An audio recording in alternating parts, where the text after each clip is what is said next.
दीपक जी जबलपुर से। ये दरिवंश। महाराज जी आपके चरणों में दंडवत प्रणाम। महाराज जी मैं पिछले 2 वर्षों से आपका सत्संग एकांतिक वार्तालाप सुन रहा हूँ। आपकी कृपा से भजन करने का भी प्रयास करता हूँ। विगत 2 वर्षों से आपकी कृपा से जीवन सही मार्ग पर चलाने का भी प्रयास कर रहा हूँ। फिर भी मन में एक डर सा बना हुआ है कि जब आप प्रत्यक्ष रूप में विराजमान नहीं होंगे तो हमारे जैसे लाखों युवाओं को कौन संभालेगा, कि हम किनकी वाणी का सहारा लेके इस जीवन की। भगवान की ऐसी लीला है कि इसका नाम है मृत्यु लोक।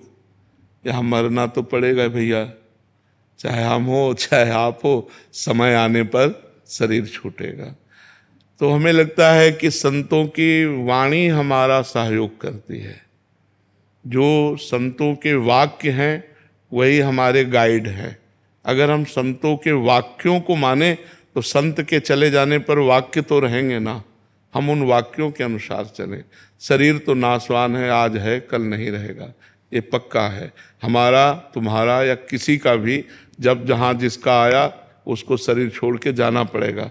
लेकिन उनके वाक्य, उनके आदर्श, उनके सिद्धांत हमारे जीवन में पूरे जीवन साथ रह सकते हैं। तो हमें लगता है हमें जैसे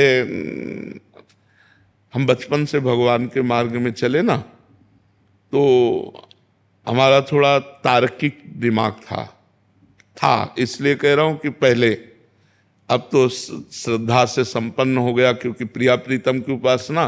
पहले सन्यास मार्ग में तो बच्चापन से हमारा तार्किक दिमाग था। किसी व्यक्ति का सानिध्य स्वीकार करना हमारे स्वभाव में नहीं था। दूर से उसका परीक्षण करना, अगर लग रहा है कि हमें है तो फिर तो हम आदर्श किसको माने, तो पूज्यपाद उड़िया बाबा की वाणी, उसको हम जीवन भर अपने पास रखा है। आज भी हमारे पास विराजमान है, जीवन भर पास रखा है। संत को ऐसा चलना चाहिए, ऐसे चलना चाहिए। बाबा ने जो जो उपदेश किए बस उन्हीं का, बाबा के चरणों का आश्रय लेकर के, उन्हीं को गुरु मान करके, उन्हीं के बात मानकर आज भी उन्हीं के वचनों के अनुसार चलने की चेष्टा कर रहे हैं। तो संत वाणी हमें कभी अनुभव में नहीं आया कि उड़िया बाबा नहीं है, क्योंकि उनकी बात बाबा ने ये कहा, बाबा ने ये कहा ऐसा करना चाहिए, ऐसी परिस्थिति में ऐसा करना। पूरा इतना मोटा ग्रंथ है, बाबा के उपदेश ही उसमें है। साधक के लिए, ज्ञानी के लिए, भक्त के लिए, स्त्री के लिए, पुरुष के लिए, बच्चा के लिए, सबके लिए उपदेश है। तो वही जीवन भर आदर्श माना।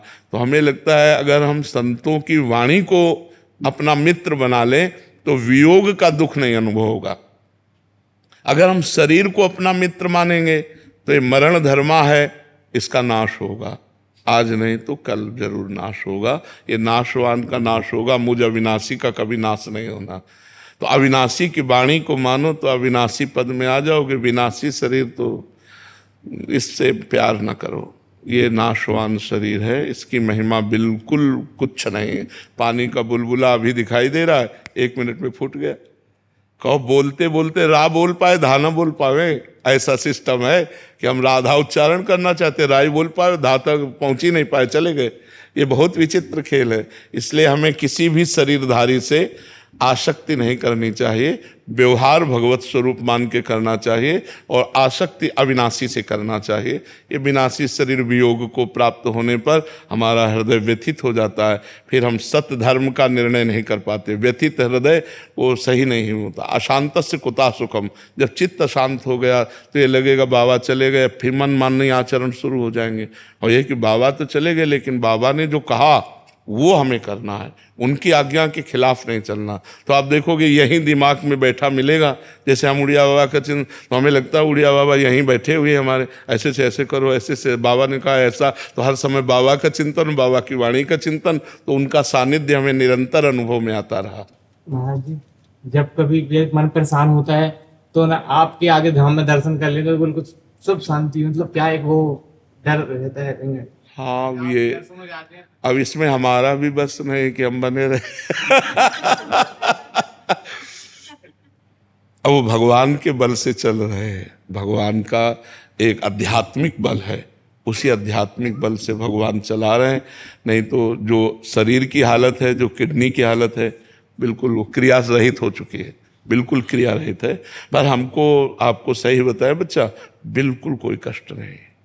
शारीरिक कष्ट होने पर भी हमारे मन में प्रसन्नता रहती है, हमारा मन आनंदित रहता है। अच्छा, मरने का भय इसलिए नहीं है कि हमें जाना है अपने प्रभु के पास, तो भय तब हो जब इससे हमने राग नहीं किया, प्रभु से प्यार किया, तो ये आज छूट जाए चाहे 100 वर्ष बाद छूटे, प्रभु के पास ही जाना है। जितने दिन उनको सेवा लेनी ले लें। हम न रहेंगे पर हमारा वचन रहेगा, हमारे भगवान आपके साथ रहेंगे, ये बात मानना। शरीर तो नाशवान, शरीर तो जाएगा।